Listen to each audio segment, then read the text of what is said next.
25.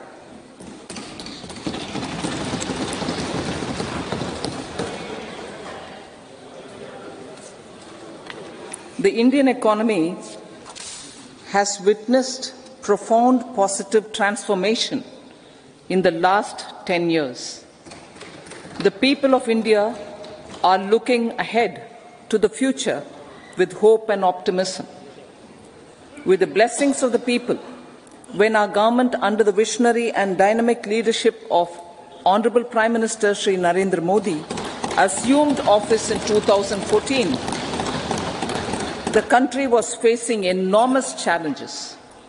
With Sabka Saath, Sabka Vikas as its mantra, the government overcame those challenges in right earnest. Structural reforms were undertaken. Pro-people programs were formulated and implemented promptly.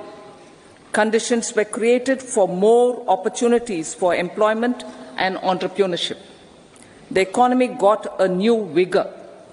The fruits of development started reaching the people at scale. The country got a new sense of purpose and hope. Naturally, the people blessed the government with a bigger mandate. In the second term, our government, under the leadership of Honourable Prime Minister, doubled down on its responsibilities to build a prosperous country with comprehensive development of all people and all regions. Our government strengthened its mantra to Sabka Saath, Sabka Vikas and Sabka Vishwas. Our development philosophy covered all elements of inclusivity, namely social inclusivity through coverage of all strata of the society, and geographical inclusivity through development of all regions of the country. With the whole-of-nation approach of Sabka Prayas, the country overcame the challenges of once-in-a-century pandemic, took long strides towards Atmanirbhar Bharat, committed to Panch Pran, and laid solid foundations for the Amrit Kal. As a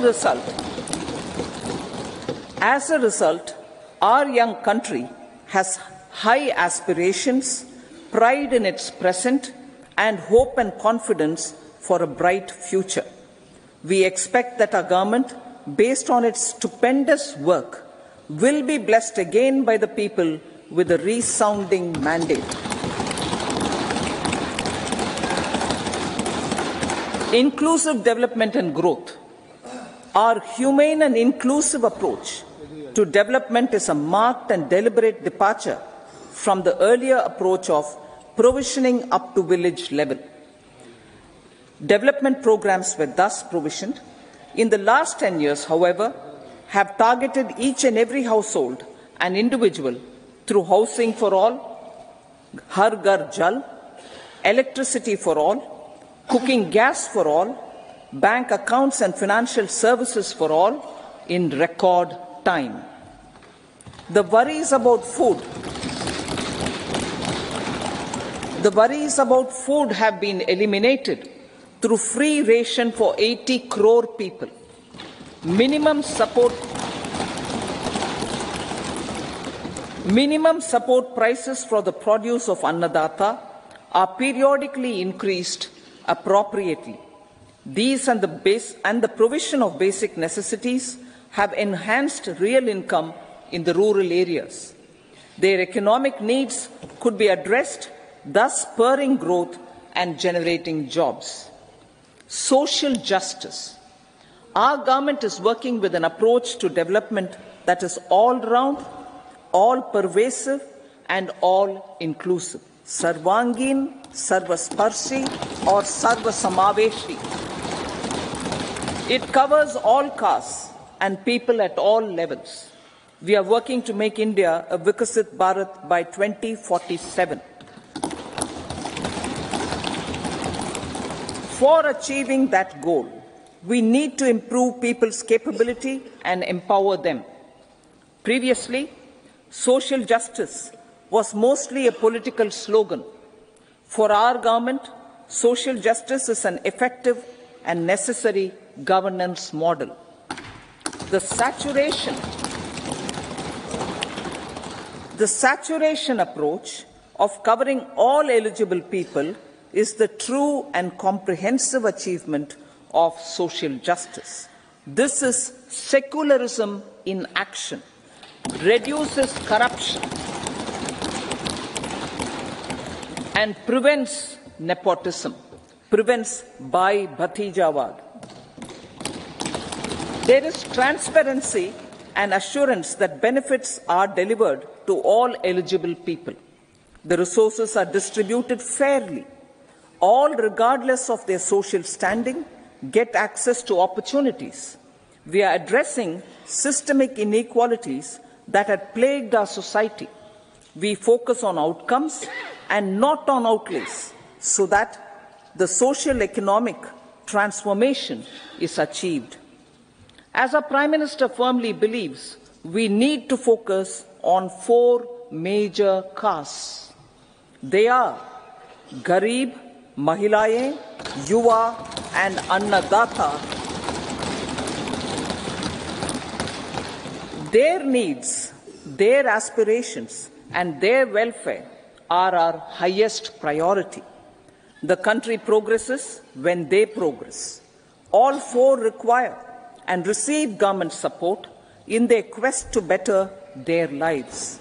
Their empowerment and well-being will drive the country forward. Garib Kalyan, Desh Ka Kalyan. We believe in empowering the poor. The earlier approach of tackling poverty through entitlements had resulted in very modest outcomes.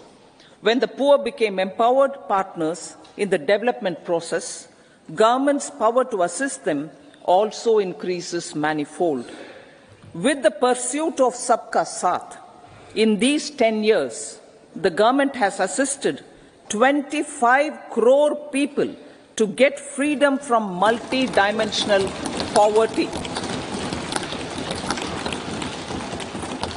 Our government's efforts are now getting synergized with energy and passion of such empowered people.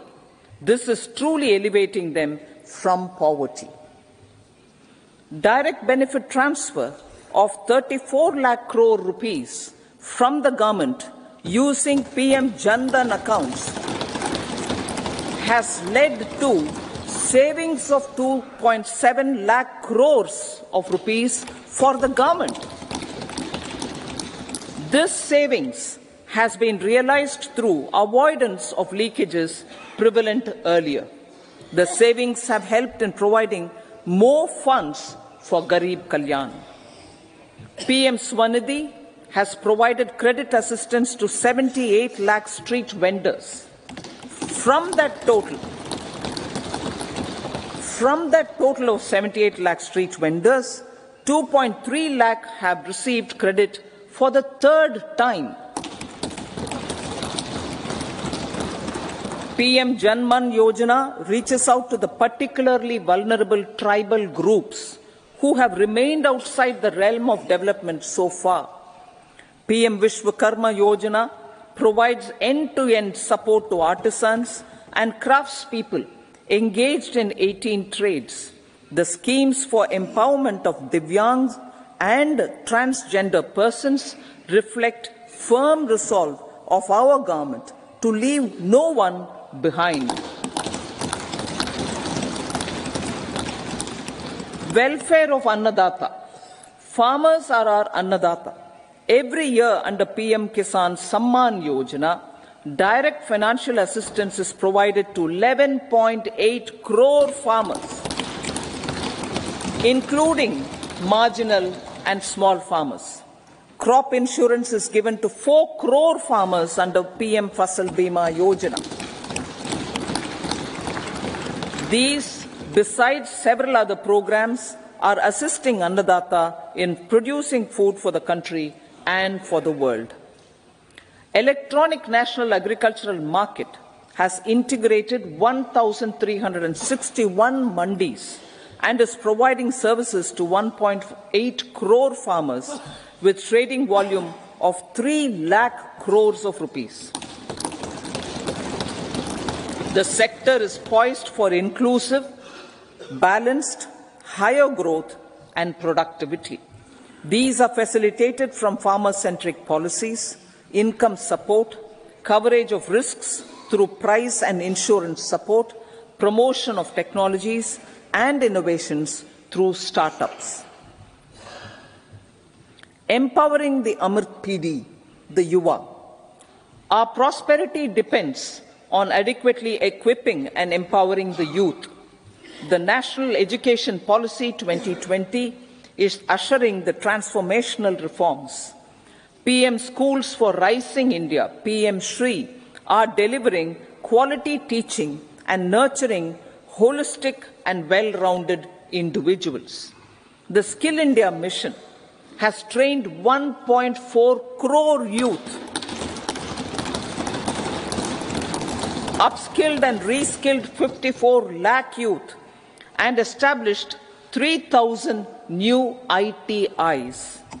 A large number of institutions of higher learning, namely 7 IITs, 16 triple ITs, 7 IIMs, 15 AIMS, and 390 universities have been set up. PM Mudra Yojana has sanctioned 43 crore loans aggregating to 22.5 lakh crores of rupees for entrepreneurial aspirations of our youth. Besides that, Fund of Funds, Startup India and Startup Credit Guarantee schemes are assisting our youth. They are also becoming Rozgar Data. The country is proud of our youth scaling new heights in sports. The highest ever medal tally in Asian Games and Asian Para Games in 2023 reflects a high confidence level.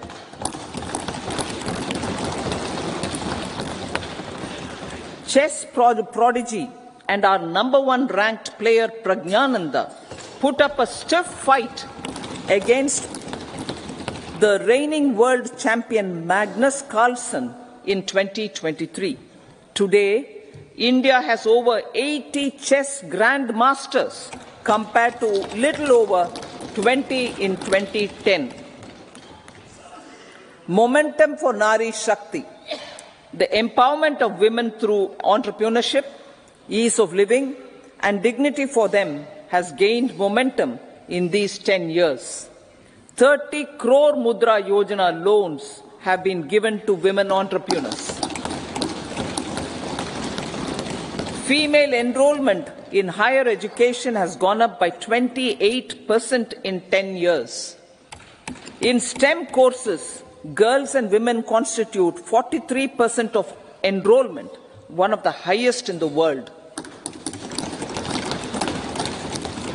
All these measures are getting reflected in the increasing participation of women in workforce.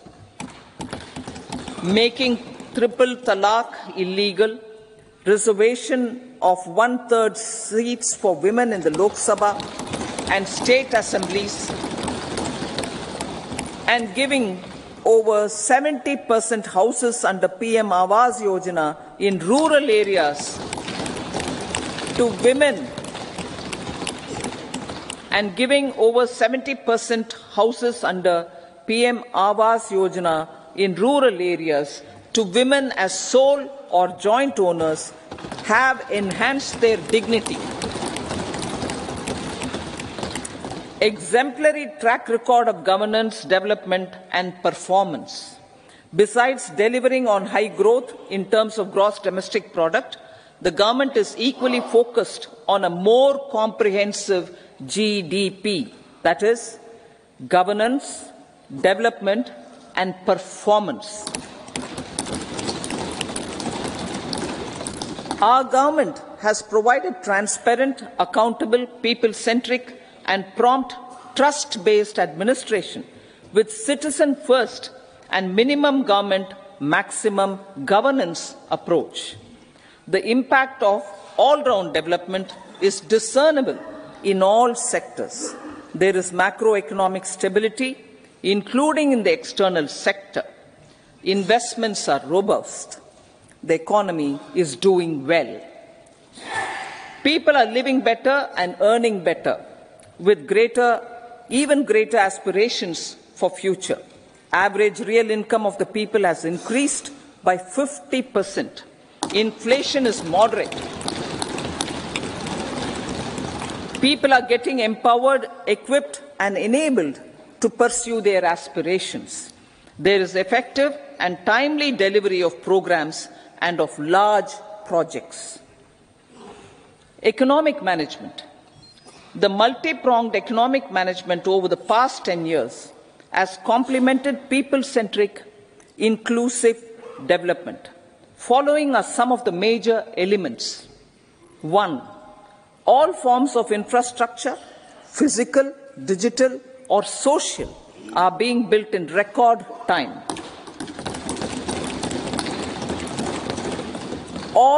Number 2, all parts of the country are becoming active participants in economic growth.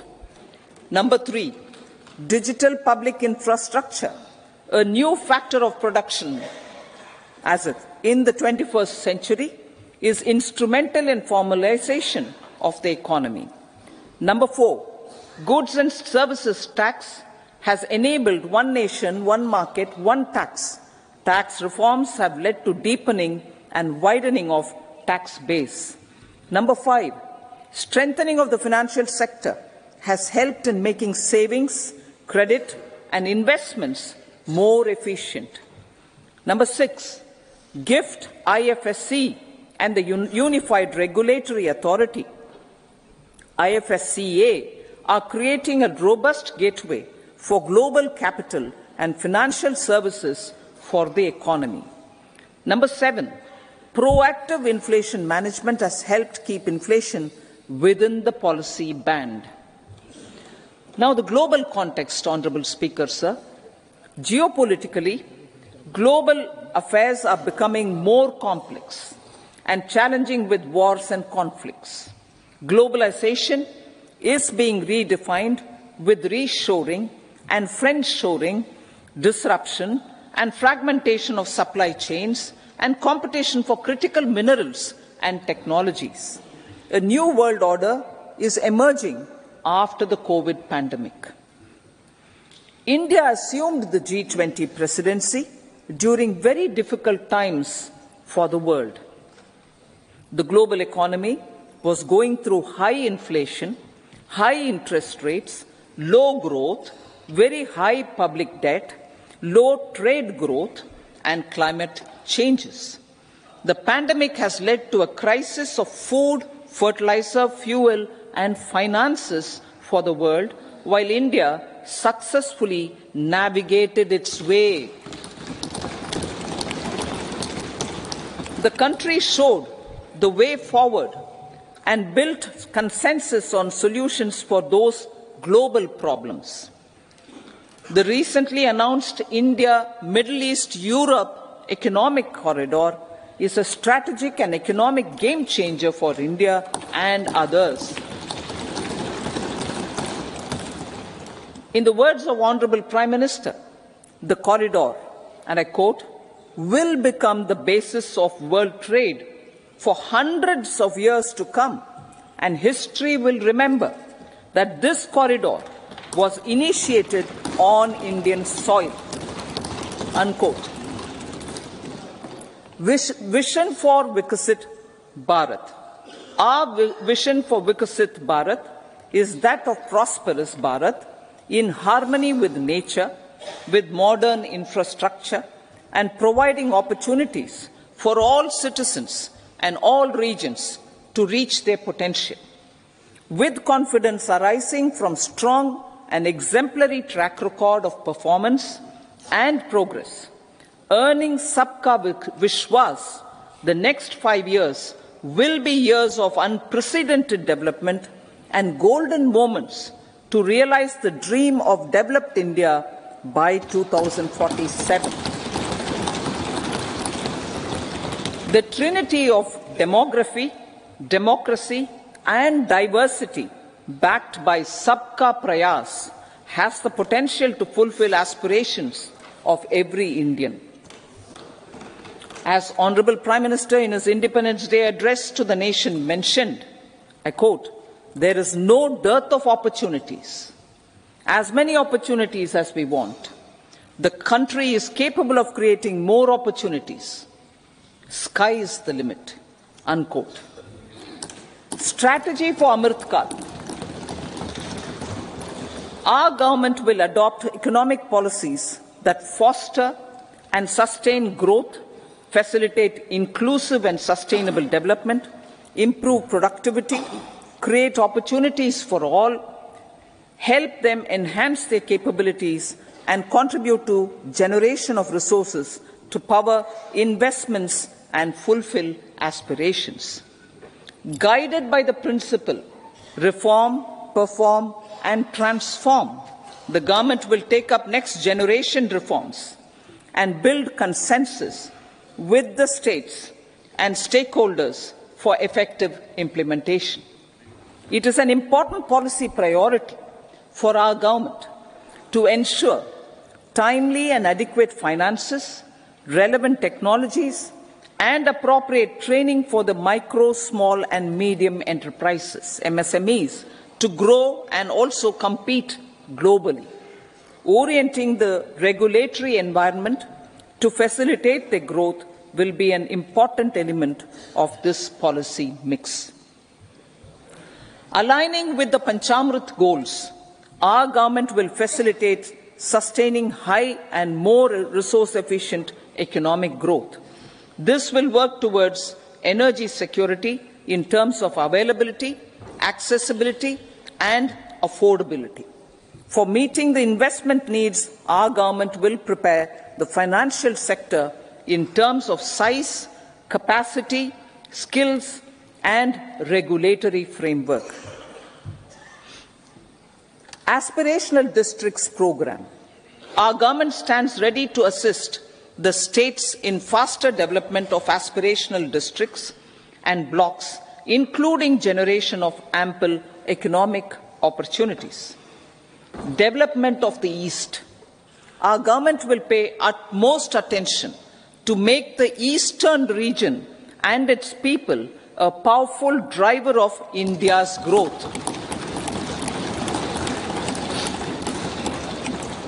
PM Awas Yojana Gramin. Despite the challenges due to COVID, implementation of PM Awas Yojana Gramin continued, and we are close to achieving the target of 3 crore houses. 2 crore more houses will be taken up in the next 5 years to meet the requirement arising from increase in the number of families. Rooftop solarization and Muft Bijli.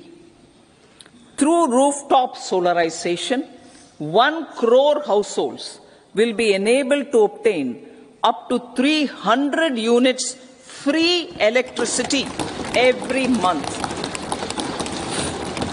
This scheme follows the resolve of Honourable Prime Minister on the historic day of consecration of Sri Ram Mandir in Ayodhya. Following benefits are expected.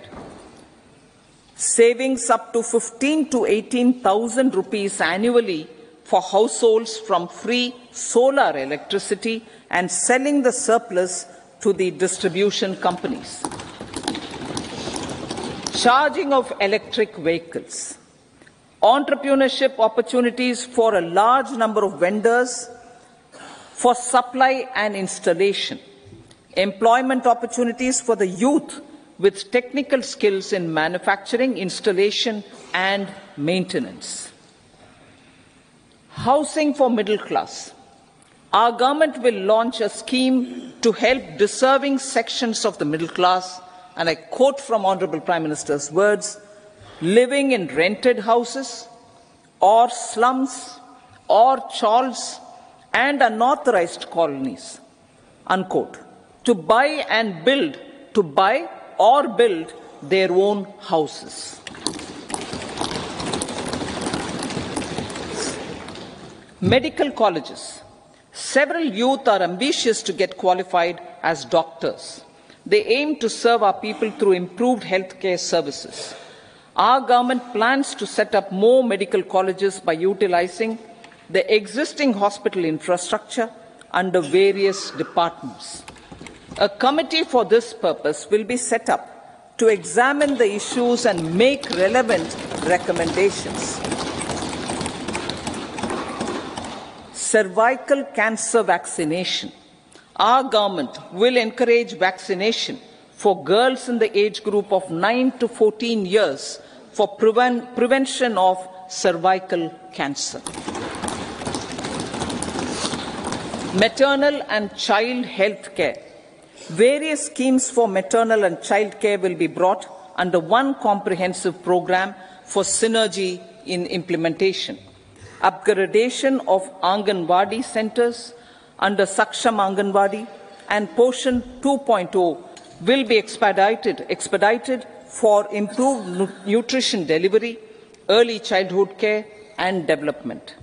The newly designed U-Win platform for managing immunization and intensified efforts of Mission Indradhanush will be rolled out expeditiously throughout the country. Ayushman Bharat. Healthcare cover under Ayushman Bharat scheme will be extended to all ASHA workers, to all Anganwadi workers and helpers.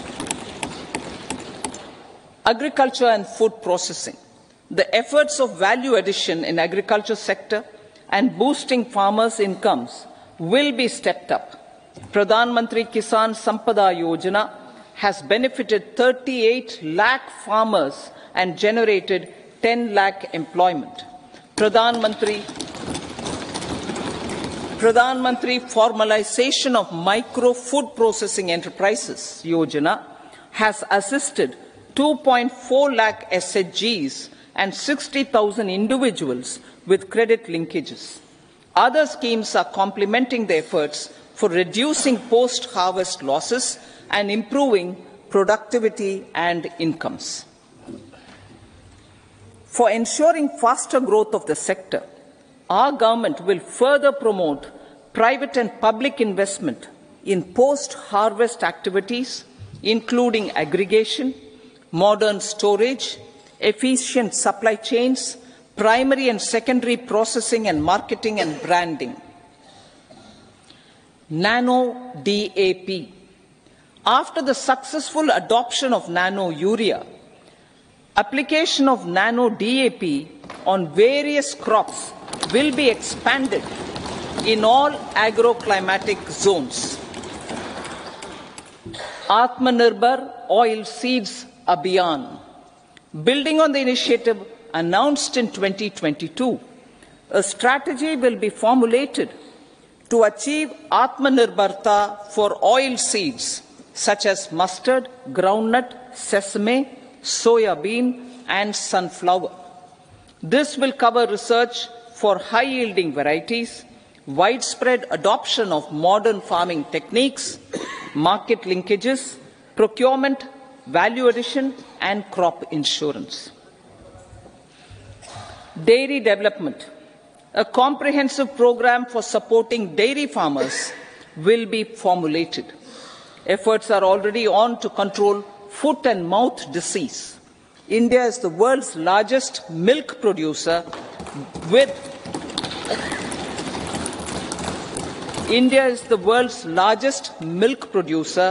but with low productivity of milch animals.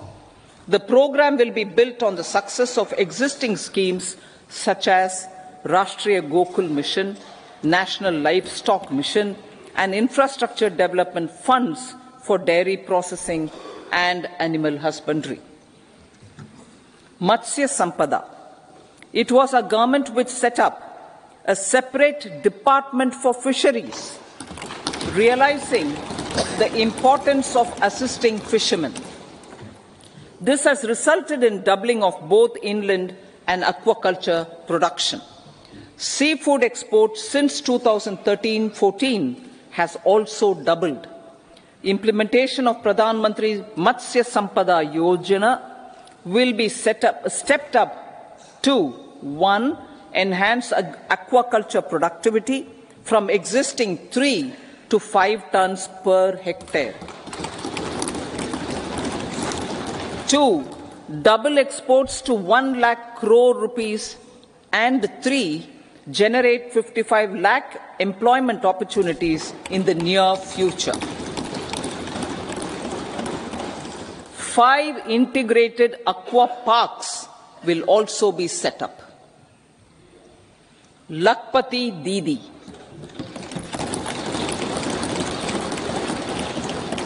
$83 lakh SHGs. 83 lakh SHGs with 9 crore women are transforming rural socio-economic landscape with empowerment and self-reliance. Honorable Speaker said, their success has assisted nearly 1 crore women to become Lakpati Didi already. They are an inspiration to others. Their achievements will be recognized through honoring them. Buoyed by the success, it has been decided to enhance the target for Lakpati Didi from 2 crores to 3 crores.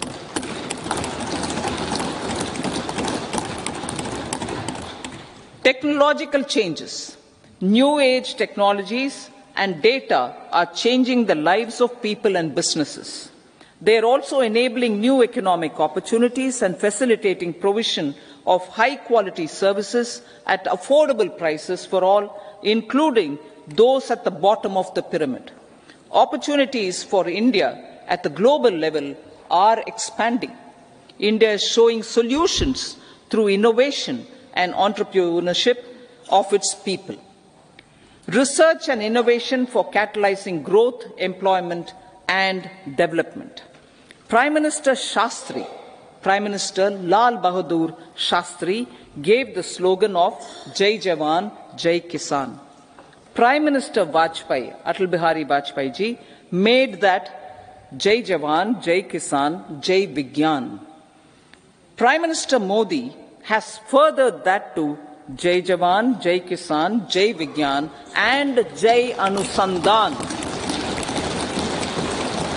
as innovation is the foundation of development. For our tech-savvy youth, this will be a golden era.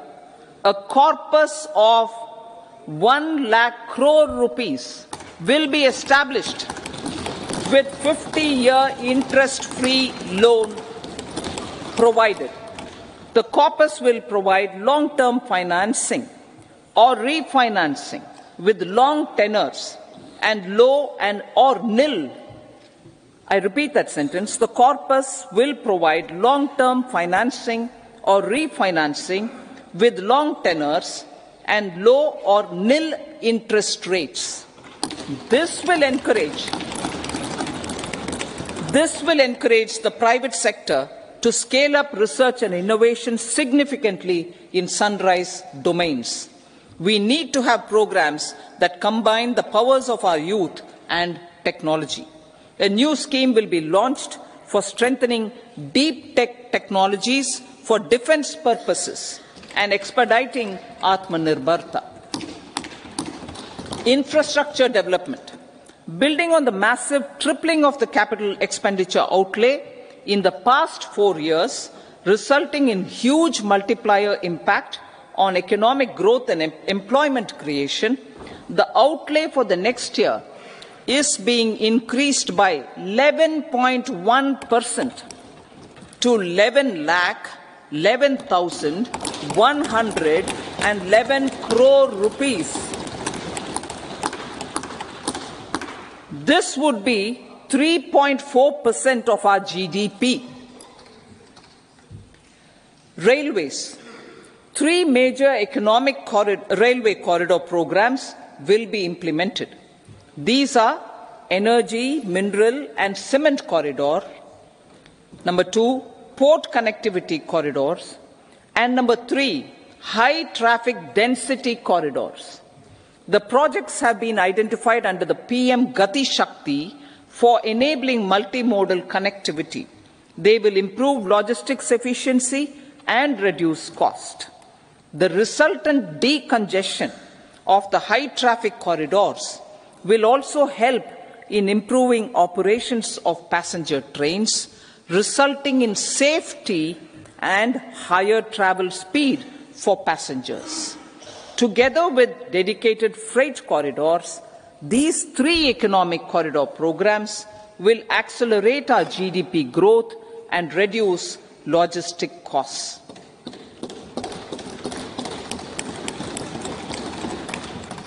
"40,000 normal rail bogies will be converted to Vande Bharat standards to enhance safety, convenience and comfort of passengers."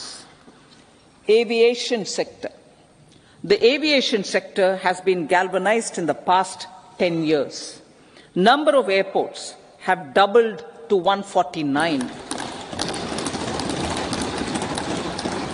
Rollout of air connectivity to Tier 2 and Tier 3 cities under UDAN scheme has been widespread. 517 new routes are carrying 1.3 crore passengers. Indian carriers have proactively placed orders for over 1,000 new aircrafts. Expansion of existing airports and development of new airports will continue expeditiously. Metro and Namo Bharat. We have a fast expanding middle class and rapid urbanization is taking place. Metro rail and Namo Bharat can be the catalyst for the required urban transformation. Expansion of these systems will be supported in large cities, focusing on transit-oriented development. Green energy. Towards meeting our commitment for net zero by 2070, the following measures will be taken. Viability gap funding will be provided for harnessing offshore wind energy potential for initial capacity of 1 gigawatt. Coal gasification and liquefaction capacity of 100 metric tons will be set up by 2030. This will also help in reducing imports of natural gas, methanol and ammonia. Phased mandatory blending of compressed biogas in compressed natural gas for transport and piped natural gas for domestic purposes will be mandated. Financial assistance will be provided for procurement of biomass aggregation machinery to support collection. Electric vehicle ecosystem. Our government will expand this and strengthen the e-vehicle ecosystem by supporting manufacturing and charging infrastructure. Greater adoption of e-buses for public transport networks will be encouraged through payment security mechanism. Biomanufacturing and biofoundry. For promoting green growth, a new scheme of biomanufacturing and biofoundry will be launched. This will provide environment-friendly alternatives such as biodegradable polymers, bioplastics, biopharmaceuticals, and bioagri inputs. This scheme will also help in transforming today's consumptive manufacturing paradigm to the one based on regenerative principles. Blue Economy 2.0. For promoting climate-resilient activities for Blue Economy 2.0, a scheme for restoration and adaptation measures and coastal aquaculture and mariculture with integrated and multi-sectoral approach will be launched. Comprehensive development of tourist centres. The success of organizing G20 meetings in 60 places presented diversity of India to global audience. Our economic strength has made the country an attractive destination for business and conference tourism. Our middle class also now aspires to travel and explore. Tourism, including spiritual tourism, has tremendous opportunities for local entrepreneurship.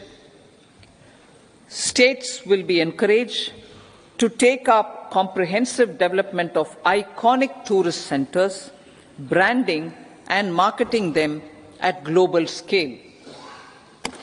A framework for rating of the centers based on quality of facilities and services will be established. Long-term interest-free loans will be provided to states for financing such development on matching basis.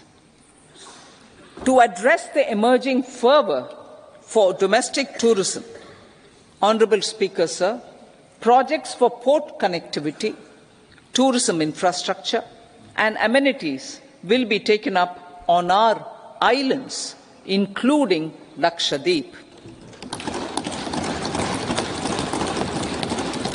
This will help in generating employment also. Promoting investments. The FDI inflow during 2014 to 23 was $596 billion, marking a golden era. That is twice the inflow during 2005 to 14. For encouraging sustained foreign investment, we are negotiating bilateral investment treaties with our foreign partners in the spirit of First Develop India. FDI is First Develop India. Reforms in the states for Vikasit Bharat. Many growth and development enabling reforms are needed in the states for realizing the vision of Vikasit Bharat. A provision of 75,000 crore rupees as 50-year interest-free loan is proposed this year to support those milestone-linked reforms by the state governments. Societal changes. The government will form a high-powered committee for an extensive consideration of the challenges arising from fast population growth and demographic changes. The committee will be mandated to make recommendations for addressing these challenges comprehensively in relation to the goal of Vikasit Bharat. Amrit Kal as Kartavya Kal. Our government stands committed to strengthening and expanding the economy with high growth and to create conditions for people to realize their aspirations. Honourable Prime Minister, in his Independence Day address to the nation in the 75th year of our Republic, said, and I quote, "We commit ourselves to national development with new inspirations, new consciousness, new resolutions as the country opens up immense possibilities and opportunities. It is our Kartavya Kal." Unquote. Every challenge of the pre-2014 era was overcome through our economic management and our governance. These have placed the country on a resolute path of sustained high growth. This has been possible through right policies, true intentions, and appropriate decisions. In the full budget in July, Honourable Speaker, our government will present a detailed roadmap for our pursuit of Vikasit Bharat.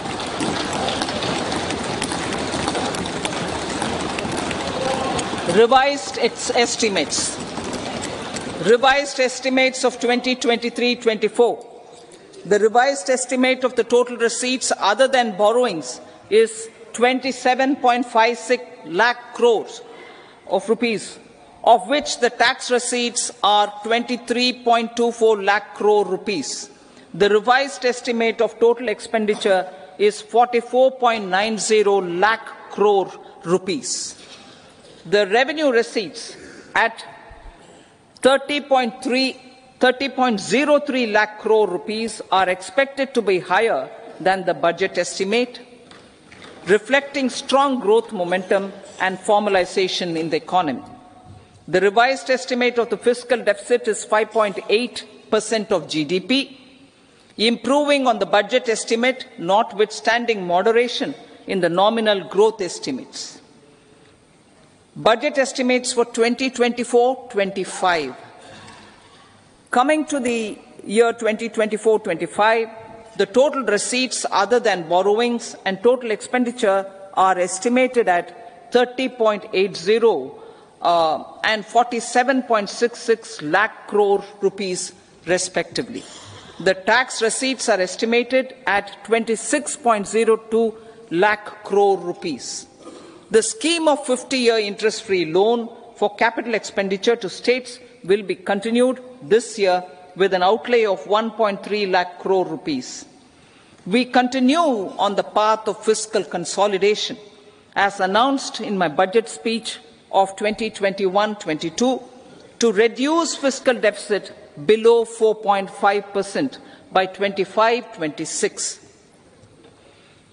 The fiscal deficit in 2024-25 is estimated to be 5.1% of GDP, adhering to that path. So the gross and net market borrowings through dated securities during 24-25 are estimated at 14.13 lakh crore rupees and 11.75 lakh crore respectively. Both will be less than that in 23-24. Now that the private investments are happening at scale, the lower borrowings by the central government will facilitate larger availability of credit for the private sector. Vote on account. I'll be seeking vote on account approval of the Parliament through the appropriation bill for a part of the financial year 2024-25. I will now move to Part B. Honourable Speaker, sir, over the last 10 years, the direct tax collections have more than trebled and the return filers swelled 2.4 times. I would like to assure the taxpayers that their contributions have been used wisely for the development of the country and welfare of its people. I appreciate the taxpayers for their continued support. The government has reduced and rationalized tax rates. Under the new tax scheme, there is now no tax liability for taxpayers with income up to 7 lakh rupees, up from 2.2 lakh rupees in the financial year 2013-14. The threshold for presumptive taxation for retail businesses was increased from 2 crores to 3 crores. Similarly, the threshold for professionals eligible for presumptive taxation was increased from 50 lakh rupees to 75 lakh rupees. Also, corporate tax rate was decreased from 30% to 22% for existing domestic companies and to 15% for certain new manufacturing companies.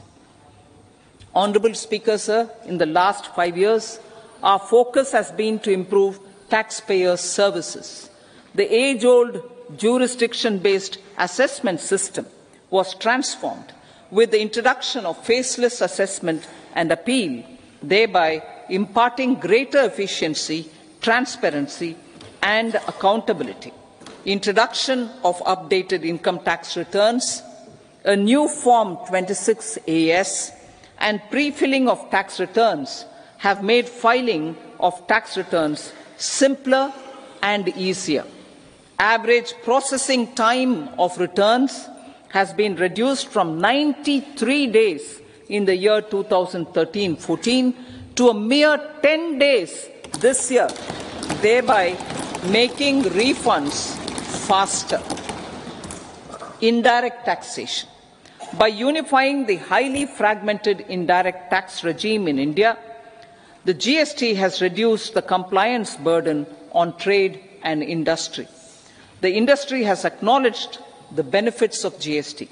According to a recent survey conducted by a leading consulting firm, 94% of industry leaders view the transition to GST as largely positive. According to 80% of the respondents, it has led to supply chain optimization, as elimination of tax arbitrage and octroi has resulted in disbanding of checkposts at the state and city boundaries. At the same time, tax base of GST more than doubled, and the average monthly gross GST collection has almost doubled to 1.66 lakh crores this year. States too have benefited. States' SGST revenue, including compensation released to states in the post-GST period of 2017-18 to 2022-23, has achieved a buoyancy of 1.22. In contrast, the tax buoyancy of state revenues from subsumed taxes in the pre-GST four-year period of 2012-13 to 2015-16 was a mere 0.72. The biggest beneficiaries are consumers, as reduction in logistic cost and taxes have brought down prices of most goods and services. We have taken a number of steps in customs to facilitate international trade. As a result, the import release time declined by 47% to 71 hours at inland container depots, by 28% to 44 hours at air cargo complexes, and by 27% to 85 hours at seaports over the last 4 years since 2019, when the national time release studies were first started. Tax proposals.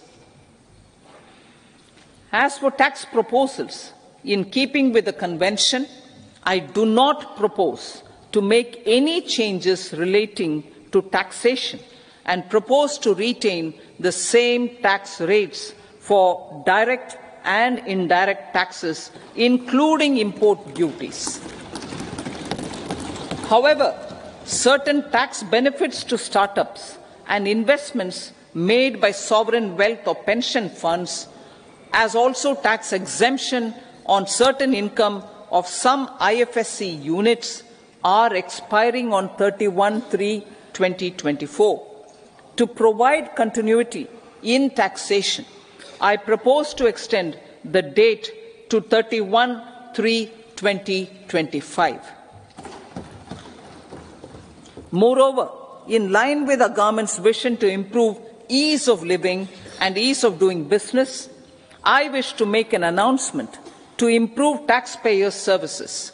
There are a large number of petty, non-verified, non-reconciled or disputed direct tax demands, many of them dating as far back as 1962, which continue to remain on the books, causing anxiety to honest taxpayers and hindering refunds of subsequent years. Honourable Speaker, sir, I propose to withdraw such outstanding direct tax demands up to 25,000 rupees pertaining to the period up to financial year 2009-10 and up to 10,000 rupees for financial years 2010-11 to 2014-15. This is expected to benefit about 1 crore taxpayers. 1 crore taxpayers would benefit out of this. Economy then and now. In 2014, when our government assumed the reins, the responsibility to mend the economy step by step and to put the governance systems in order was enormous. The need of the hour was to give hope to the people, to attract investments and to build support for the much-needed reforms. The government did that successfully, following a strong belief of nation first. The crisis of those years has been overcome, and the economy has been put firmly on a high, sustainable growth path with all-round development. It is now appropriate to look at where we were then. I repeat, it is now appropriate to look at where we were then till 2014 and where we are now, only for the purpose of drawing lessons from the mismanagement of those years. The government will lay a white paper on the table of the House.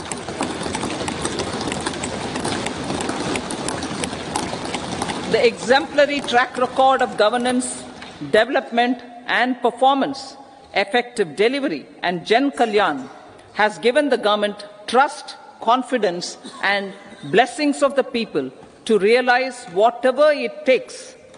The goal of Vikasit Bharat, with good intentions, true dedication and hard work in the coming years and decades. With this, Honourable Speaker, I commend the interim budget to this august House. Jai Hind.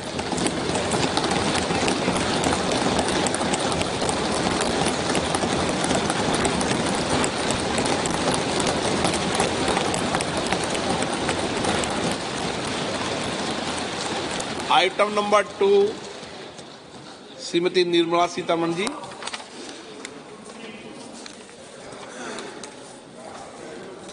Sir, with your permission, I rise to lay on the table the following statements under Section 3(1) of the Fiscal Responsibility and Budget Management Act 2003, Medium-Term Fiscal Policy cum Fiscal Policy Strategy Statement and Macroeconomic Framework Statement. Item number 3, Srimati Nirmala Sitharaman ji. Sir, with your permission, I rise to move for leave to introduce the Finance Bill 2024.